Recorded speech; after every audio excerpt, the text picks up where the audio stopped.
So the policymakers there were faced with this problem that the kinds of wage cuts you'd need to make something like garment assembly viable would have been very troubling. The effect of that is that South Africa did not enjoy the kind of export in goods and services that you see in other countries. So South Africa, this is a little bit hard to read, but South Africa is the point down here, not the black line up above. The black line, and I've mislabeled this, but the black line at the top is China. So China obviously has had very rapid growth in exports and very rapid movement of people into these manufacturing jobs where they learn the skills that become the foundation for things they'll do throughout their life. So South Africa stands out compared to all these other countries in terms of its lack of success in promoting exports. And some countries like China have actually kind of adjusted their policies. And I think much of the rest of the world has misunderstood this policy. This is not to promote like your airline producing industry. It's not trade promotion like the Europeans did because they want to have airplane manufacturing like the U.S. had. What the Chinese wanted was basically school placements for all of their workers in these jobs producing something for export. And so if they have to adjust things like their exchange rate policy to have rapid growth in exports, to get the jobs for the people who move in from the rural areas to get their first job, they'll do it. Because this is like making sure every kid has a spot in school. Once you're done with schooling, you got to make sure everybody has a job in a manufacturing firm. And if export of manufactured goods is the easiest way to do it, that's what they did. There's one other way to see the kind of the failure of exports in South Africa, both in value terms, which isn't quite as stark because of basically improvements in the prices of raw materials and commodities, but in volume terms. South Africa's world share of trade has been falling very drastically. So, what could the South African government do? I made several trips there. I brought other economists there with me. I had several meetings with business people and the people in the government. One of the things that we talked about was the possibility of a subsidy. So if the dotted line at the top is the expectation for the take-home wage for workers, you could have the government offer a subsidy which reduces the cost of labor to the firm, but still leaves the worker with the same take-home wage. So if you want the worker to have a wage take-home of 100 and a garment assembly business is only viable if the wage is 50, the government pays 50, the firm pays 50, and then you've got a garment assembly business. But when the wage gaps are as large as they are, this comes at a very high fiscal cost. You could try to have something like a slightly lower minimum wage in something like garments. And indeed, in South Africa, they have a whole differentiated, complicated system of minimum wages in different industries. So this is a little bit closer to what they now face. And what the government decided to do was to introduce a targeted subsidy for young people. The young people who have the highest unemployment rates and the ones who are most disadvantaged by the minimum wages now can get a subsidy of up to half of their wages for the first several years in which they work. So the Minister of Finance has announced this policy, and the unions have attacked it because, in a sense, it's threatening for them to have any kind of recognition publicly that the push for decent jobs, the push for high wages, might actually be part of the problem with the very high levels of unemployment and non-employment in South Africa.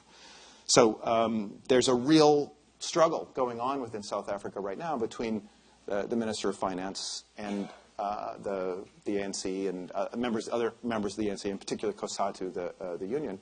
And the point I was trying to make before about we have to be careful what we say is that as economists, when we kind of are supportive of minimum wages in the United States, that could end up lending comfort to the wrong side in this debate about the future of South Africa.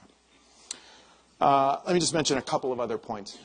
If you think about what somebody who could manufacture shirts anywhere in the world would be willing to pay for workers, if you've got a place where the port is very efficient, where the roads are built up to capacity so you can move goods around pretty effectively. If the logistics are very good, you can actually afford to pay a slightly higher wage and still be competitive with other places around the world. And in fact, competition from all of the different garment assembly manufacturers trying to go find the place with the best ports would actually drive up the wages in the place with the better ports. So there is a strategy that South Africa could pursue subsequently beyond just trying to think about an exchange rate policy that encourages exports or something like subsidies for workers, but industrialization and investments in infrastructure that make them a more attractive destination for this mobile industry of manufacturing.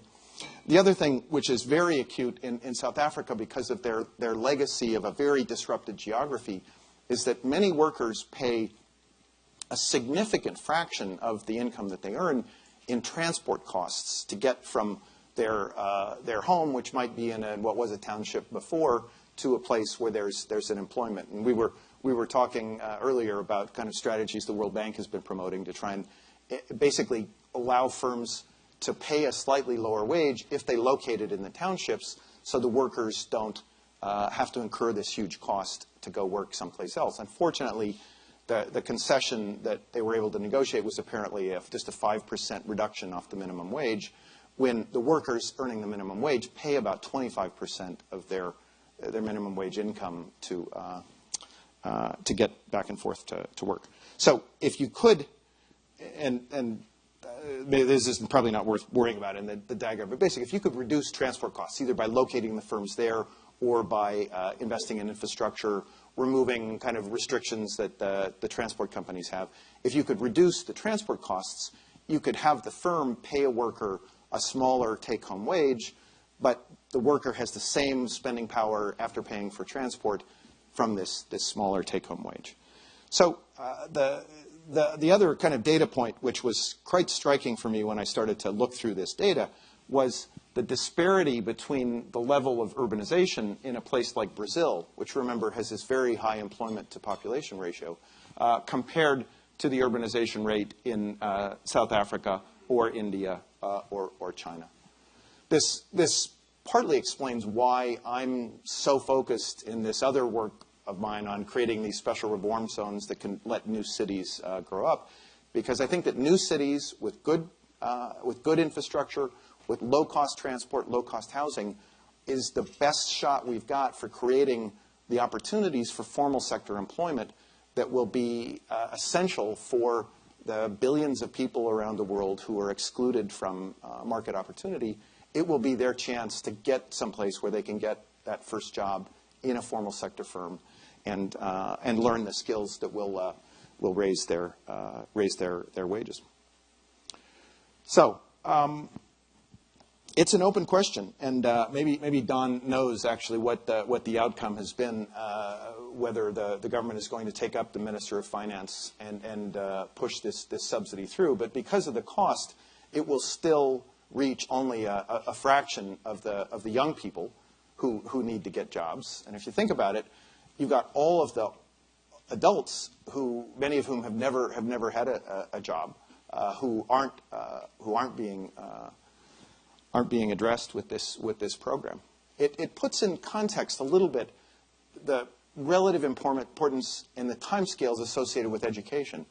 Even if South Africa had tomorrow the best educational system in the world, it'll take 50 years for the skills that those students learn to work all the way through the labor force as you replace people as they age and leave the labor force. But if you could get everybody in South Africa who doesn't have a job right now, the kind of job that Mexican migrant got when they came to the United States and worked in a factory, you could have an immediate effect on all of their wages. So there's a huge amount at stake in lending support to the right side in this debate, and to really understand what it is that will improve the quality of life for people all around the world. Let me just conclude with this, just a few comments about this idea of a special reform zone.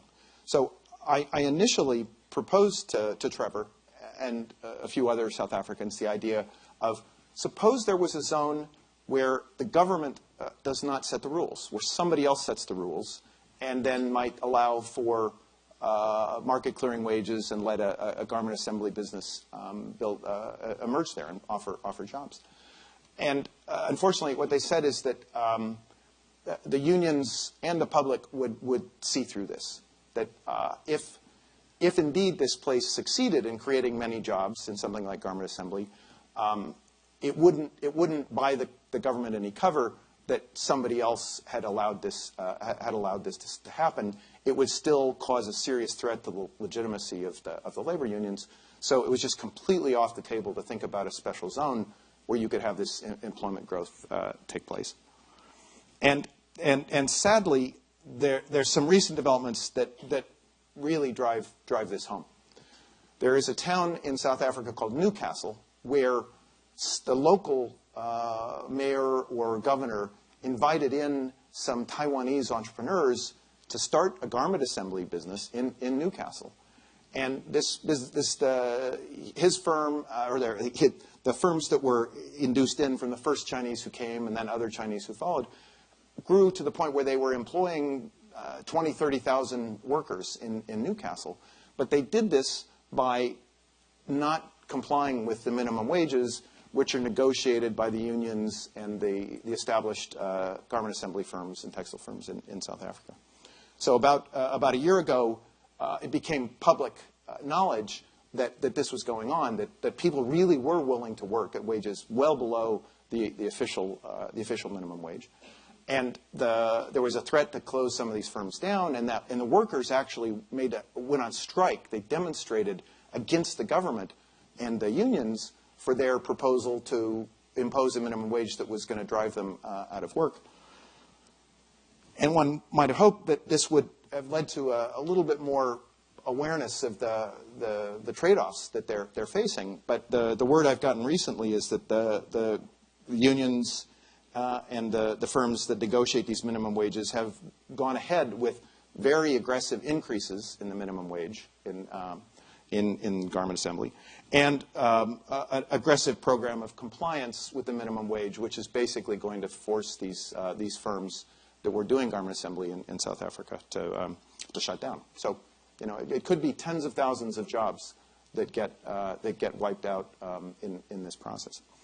So there's a lot at stake here, and I think as outsiders, we have to be willing to be open and talk about what's at stake and what the risks are. And even if this undercuts a little bit the kind of investment promotion agenda, I mean, I'd love to see more firms go and invest in South Africa. In the near term, it may be more important that the whole world and the policymakers in South Africa come to terms with what the real stakes are for human lives, because work is school. And if you didn't get school, work is your only hope. Thanks.